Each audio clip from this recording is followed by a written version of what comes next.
So we saw that we can use the present tense to refer to the future. For example, if we have some future context, we can just use the present tense by itself. So we could say, I am having breakfast with them tomorrow.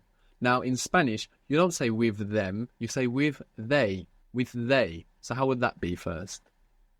Con ellos. Good. And to have breakfast, we said, was to unfast. Desayunar. Like in English, breakfast, break, fast. So, I'm having breakfast with them tomorrow. Desayuno con ellos mañana. Good. Desayuno con ellos mañana. Good. And if we don't have a future context, like mañana or any other context that's showing us is the future, we can also use I am going to speak about the future. So you can say, I am going to have breakfast with them. How is that? Voy a desayunar con ellos. Con ellos. Good. Voy a desayunar con ellos. Good. And if we had the future context, it doesn't mean we have to say desayuno con ellos mañana. We could also say voy a desayunar con ellos mañana. The fact that we have future context doesn't mean we can't use voy anymore. So we've seen in that way we can use the present to talk about the future. But this doesn't mean that we don't have a future tense in Spanish. We do. Luckily, we don't have to learn any new sounds to master the future tense in Spanish. The future tense in Spanish is connected with the past tense that we learn of haber. Haber, this past of I have had breakfast, or I have eaten, I have gone. So let's make a recap of the forms of haber.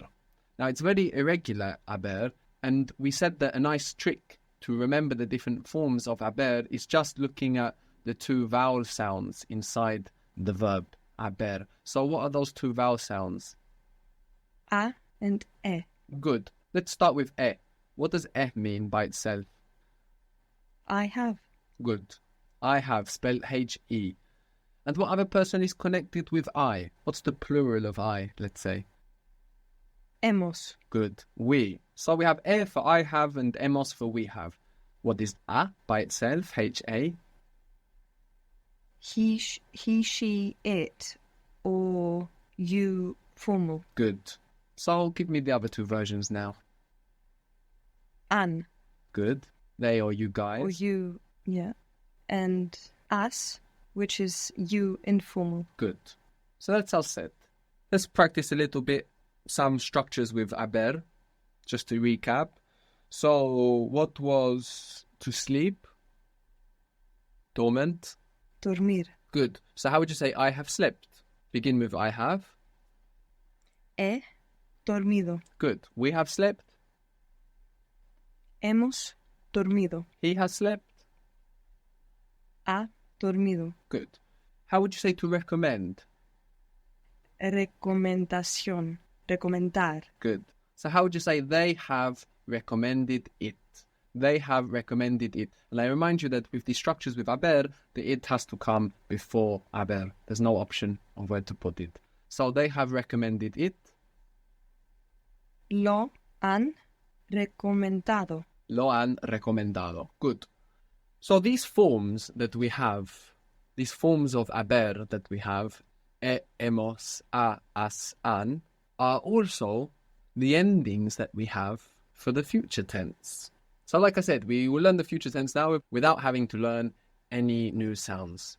Now, the interesting thing about the future tense is that we take the verb in its to form, where it's an ar verb, er verb, or ir verb, doesn't matter, and we put the ending at the end of the to form and we stress the ending. We are effectively pushing the accent into the future. For example, we have comer, and what was I have from haber? E. E. So that's the sound without the H, just the sound E. That's the sound that we need for future, for I. We add that on to comer and we get comere, and that's I will eat.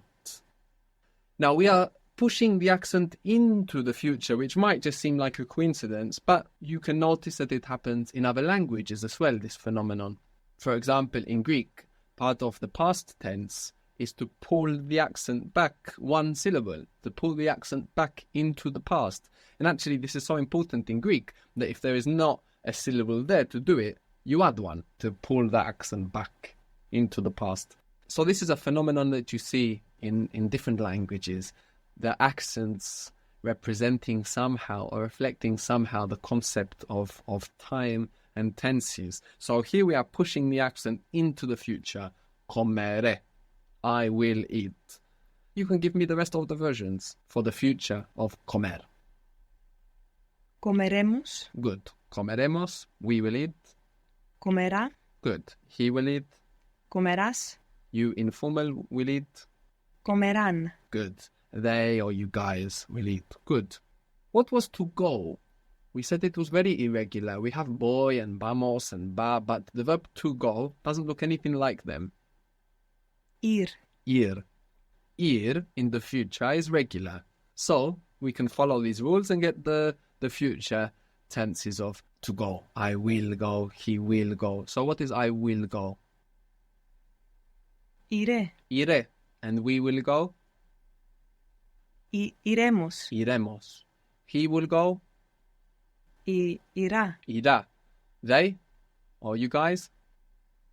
Irán. Iran. Like the country. They will go to Iran. Irán a Irán. Iran a Iran. Good. You informal will go? Irás. Good. And what if we wanted to make it a question? Will you go? Irás. Good. Won't you go? ¿No irás? Why won't you go? ¿Por qué no irás? Good. What was to find or to encounter? Encontrar. Encontrar. I will find. Encontraré. Good. Encontraré. I will find it. Lo encontraré. Good. Lo encontraré. We will find it. Los encontraré. That was an interesting error because I said we, so I made I plural with we, and your mind made the it plural. Ah? Yeah. We will find it. Lo encontraremos. Good. Lo encontraremos. He or she or you formal will find it.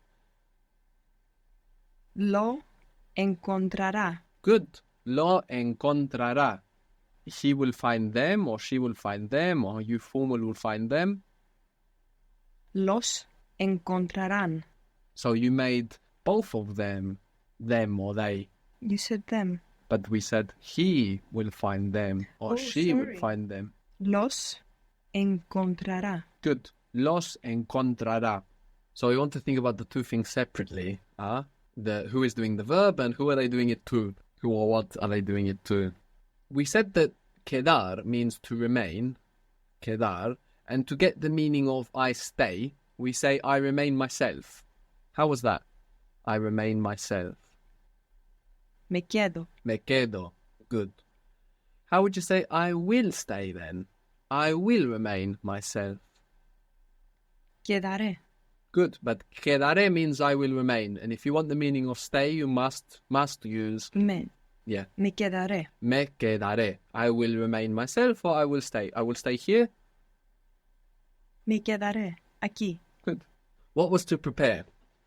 Preparar. Good. And I will prepare? Prepararé. Good. So it's very important to think out the whole verb, preparar, and then add on the e, prepararé. Because a very common mistake that learners make is to say preparé, and they miss out the last R because they don't think out the whole verb first. So we must think out the whole verb first, preparar, and then add on the ending, prepararé. What was to wait or to hope? Esperar. Esperar. I will wait. Esperaré. Good. What was to organize? Organizar. Good. He will organize? Organizará. Good. Organizará. So the useful thing about the accent being on this ending is that we don't have to worry about where the accent goes when we're pronouncing the whole verb. Organizará on the end. Organizará. They will organize? Organizarán. Good. Organizarán. Good. What was tired? Cansado. Good. Cansado. So how would you say I will be tired? I will be tired. Seré. Estaré cansada. Good.